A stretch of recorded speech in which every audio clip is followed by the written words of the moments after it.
Hey everybody, this is Liz from Delaney and Sons, and we have Kirby Hoyt here from Vintage Doubles. Hi Kirby. Hi, Liz. Good to see you. I wish that we were seeing you this week. I know that we usually see each other at the Southern, and unfortunately we can't get there, but it's good to see you through the online version of you.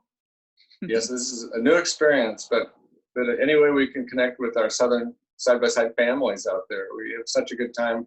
15, 16 years coming up every I was time going to this year. say, how long have you been Really missed you all. I said hello to you, but I didn't say hello to everybody at the virtual Southern. Hello, everybody. Hello. Give me a call, catch up. Yes, I know. Well, you know, you and I met, and Sean, we all met when we were in Wales in 2014, shooting together on a trip, and our relationship just has grown, and we look forward to seeing you and Darla at these shows, but unfortunately we can't get there. So I thought we would bring you on and you can talk to us a little bit more about, well, first of all, how you got into this and vintage doubles, and then also why vintage guns. Why would that be maybe the best double bang if it's a double gun for a buck? So let's start with you first. So tell us a little bit about yourself and how you got into the shooting world. In my 20s, I met a man that became friends with, and he was an avid bird hunter in Idaho, and he had a wonderful wire-haired pointing griffon named Gerda, and it only took me once to go out with him and realize this is so fun. And working with the dogs, it's all about, for me, the dogs, the pointers. And I was working in antique restoration and custom furniture at that point in my life. And I need to hunt with an antique gun. That'd be so cool. Hopeless romantics. In fact, I find my clients and I share that the love of the old guns. But it was also a love for craftsmanship. When I got apart some of those old guns, and I saw the woodwork on the inside, the outside, the metal work from 100 years ago compared to what we do today, it's just incredible, and it's infectious. Mm-hmm. And I decided at some point, it just turned into a full-time business. I have to do this. This is really exciting. Although people ask me and they're envious, they say, I want to come work for you if I could, etc., because I'd be around all those cool guns all the time. And the coolest part of my business, believe it or not, is my clientele and the people in the trade, like yourself, you and Sean. It's just an incredible group of people who become great friends and hunting buddies, and it's fun to share that enthusiasm. Yeah, and I'm sure when they are looking to either buy or sell a gun, they would like to connect and work with someone that is like-minded and easy to hang out with, like you are. Well, it's fun to sell, something that you're excited about. Yeah, I know. I bought my gun from you. I think it was at the Southern a couple of years ago. Yeah. That's right. That's right. Well, good. Boswell. Yes, that's right. That's right. And it's funny that I have a side-by-side here in the States, but an over-under over in the UK. I feel like it should be a little. You shouldn't admit that online. Oh, okay. Well, I have to try them both out, your dirty underwear should stay at home. Don't mention over and unders in this conversation ever again. That's right. Well, we had Lars on talking about the difference between the two, and definitely side-by-sides come with a lot more, history. So that's what history, romance, craftsmanship. Mm-hmm. You can buy a well-made over under. Oh, I said that dirty word again. Let's get on to the next subject.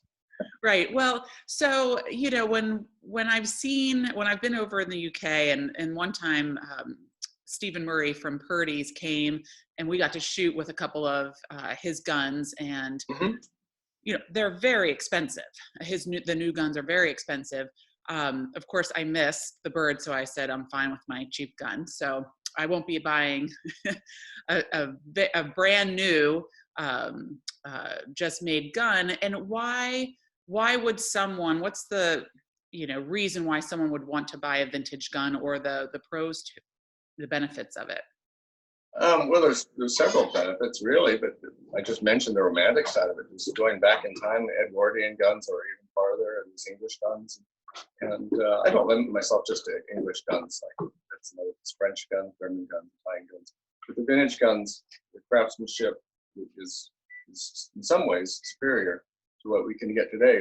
The Damascus barrels is a whole other subject, but they're no longer being made today, and they're works of art, and they're actually stronger than the steel of their day back then.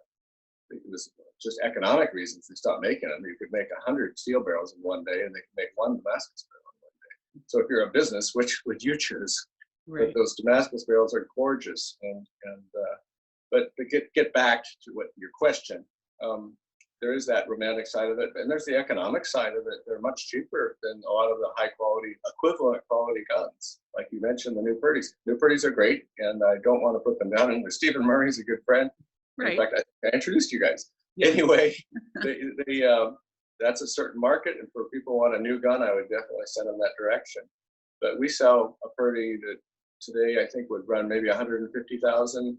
We have an equivalent gun built in about 1900 for 14,000, and it's still in beautiful condition, ready to go for another 100 years, and it has that beautiful history behind it. So I think that's kind of a win-win. And the other thing is, if you understand depreciation, that these vintage guns have already been depreciated. They're not really going down in value anymore. If anything, they go up, or they just hold the value. And that's a beautiful thing for me, for any sporting equipment. I mean, how many people buy a new set of golf clubs for a couple $1,000, then 10 years later get anything for them? You know, it's or scuba gear or tennis rackets or whatever. And with the old ones, they hold their value and they get passed down as heirlooms. And through history, weapons have been considered something to pass down from father to child, grandfather to grandchild, and not golf clubs. No. So that's another aspect of it. And there's some real values right now, just for upland hunting. The English side-by-sides the old driven bird guns make really good upland hunting guns. And I sell a lot of our guns for that purpose. They're very lightweight, handy, well-balanced, they have good dimensions, modern dimensions, even though the gun's 100 years old. Yeah. The English shot 100 years ago like we do today, contrary to Americans, where there wasn't many lessons, mind you. We're just taught to shoot with their head up and the gun down, and like this, guns with tons of drop in them, they're almost unshootable today. Yeah. And so these vintage guns. The English box lock market has been great lately, really good prices. We're selling guns in the 2,000 to 3,000 range that are much better in many, many ways than many of the new guns that are more than that, in the $3,000 or $4,000 range. So. Do you have anything in your shop right now that's got hot item, or Well, we're known for hammer guns because I love hunting with a hammer gun. And again, I like to sell what I love, and the hammer guns sell for us well year round. But right now, I'm trying to find more. People know some out there that they don't want. Let me know. I would love to have them. Yeah. Good quality hammer guns. I like Boss guns, vintage Boss guns. I always look forward to the Southern bringing guns in. We usually try to time a shipment from the UK of our guns to arrive right before the Southern, so we can bring out new things to show people. And right on time this year, we got our guns in for the Southern. Unfortunately, we're not there. But I'll reach behind and grab a Boss from around 1890. Let's see if I can get it up near the camera here, the iPad. And look at side lever, how it opens. It's got beautiful Damascus barrels. And that's nice. Beautiful wood, if I can get the light on it, maybe. Oh yeah, I see it. Yeah. And this vintage I really like because the action's radiused almost all the way around. People love the Dixon round actions, as I do also, but they're not the only ones that have radius actions. So this is ejector. It's nitro proof with original barrels. This is a gun I'd love to. I shoot mostly 16 gauge. This is 12. If it was a 16, it would not be for sale. I'd be out hunting with it next season. Yeah. That's neat. To talk about, here's another one we got in from England, but it's one that actually this would be a good opportunity to introduce my new cohort in crime here at Vintage Doubles. His name is Jason Bartel. Oh, good. Jason, come over and say hello to our Southern side-by-side audience. Hello. Nice to meet you guys. Good to meet you. Jason's an artisan woodworker and generally super smart at anything he does, which is incredible. I want to show you right now. This is a really beautiful 16 gauge hammer gun, Novotny of Prague. Novotny was the gun makers to the kings of Europe, but it was missing its Asian buffalo horn inlay.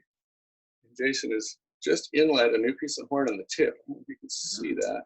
Oh yeah, I see it. The light, right? You see it's high right now because he first has to inlet it, and now it's got to be shaped and polished. Okay. But that's just an example of something that Jason's been doing. Right. So you could get a gun in that does need work and then do the work yourself and turn it around, and it's almost, just not a brand new gun, but definitely more workable. No, we don't want guns, really. We want guns with character. We want to send out every gun we sell. We want it to go out and be right, ready to shoot. People are new clients to us. Oh, there's one of our friends barking in the background. But new clients to us, I have to explain that a lot. That they ask me questions like, well, are the barrels loose? Is there any pitting in the bores? Do the ejectors work? And those are all things we check when the guns come in. And we won't sell a gun unless it's ready to go out the door and shoot. Right. I mean, some of them do have pitting, but we'll put that in the description because pitting is not the end of the world. Sometimes if it's just light, it's just there, doesn't hurt anything. Mm-hmm. And if it's heavy, we're not going to sell the gun. So we don't want to sell anything that we think is unsafe.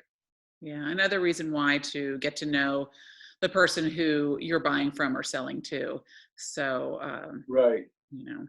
There's a lot of information to know when buying a vintage gun. But we try to educate our buyers. We want to encourage people that have questions, just ask, and we'll explain it as best as we can.